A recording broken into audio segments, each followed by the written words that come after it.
তোমার ছেলেটা পিটছে গায়ে।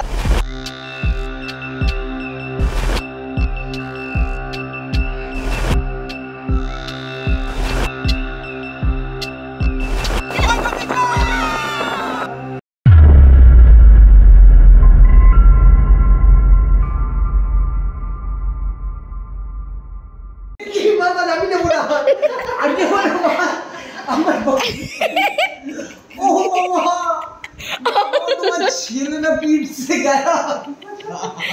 দেখি ফেটেছে তো, এটা মেরুদণ্ড ফাটার আওয়াজ পাই।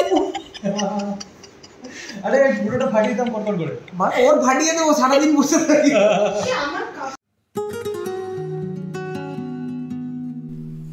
আজ ডে 2। আজ আমরা গিয়েছিলাম হেনরি আইল্যান্ডে। এখানে বেশি কিছু বলার নেই, শুধুই দেখার। আমরা যে কিয়স করেছি তোমরা দেখে জানাও কেমন লাগলো।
আজ বকখালিতে আমাদের শেষ দিন ছিল। আমরা খুব মজা করলাম। আশা করছি ভিডিওটা দেখে তোমরাও খুব মজা পেয়েছো। তবে এটা শেষ ভিডিও নয়, এরপর আসবে আমাদের final and the last video খুব তাড়াতাড়ি। আজকের মতো টাটা, দেখা হচ্ছে আবার পরের ভিডিওতে।